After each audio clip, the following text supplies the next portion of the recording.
Hello friends, তোমরা সবাই কেমন আছো? আশা করছি ভালো আছো। আর আমিও খুব ভালো আছি। কদিন ঘুম থেকে উঠতে খুব দেরি হচ্ছিল আর সমস্ত কাজে দেরি হয়ে যাচ্ছিল।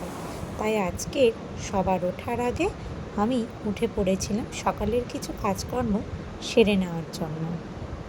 আজকে সকাল থেকে কিন্তু বেশ হাওয়া হচ্ছিল, ওয়েদারটা ততটাও গরম ছিল না। আর রাতে যে বাসনগুলো মাজা থাকে সেগুলো সকালবেলা উঠে আমি প্রথমে যে যার জায়গাতে রেখে দিই, আর তারপর মাছ ফ্রিজ থেকে বার করে রাখি, যেটা কিনা আজকে রান্না করব। সকাল সকাল উঠে অবশ্য কাজ করে নিলে তেমন গরমও লাগে না।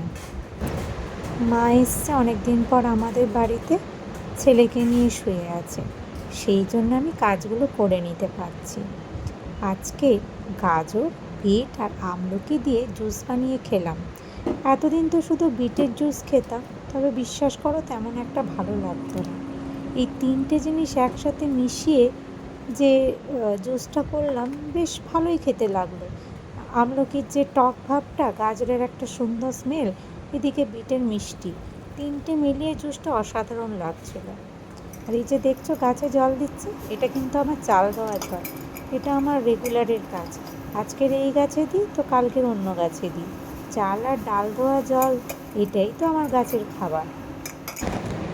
সকালবেলা আমার চা না খেলে হয় না। মারা ওঠেনি, মা উঠলে আবার চা করে দেব।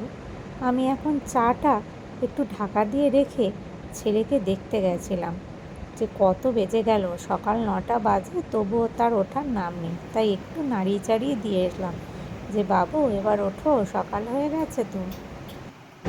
আর অগত্যা কেউ এখনও ওঠেনি, আমি তো সকাল সকাল উঠে পড়েছি।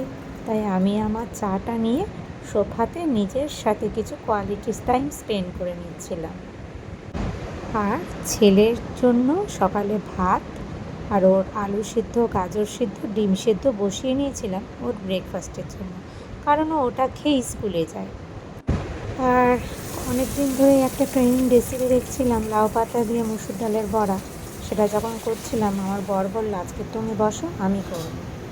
তো চলো টাটা, চলে আসবো অন্য ব্লগ নিয়ে।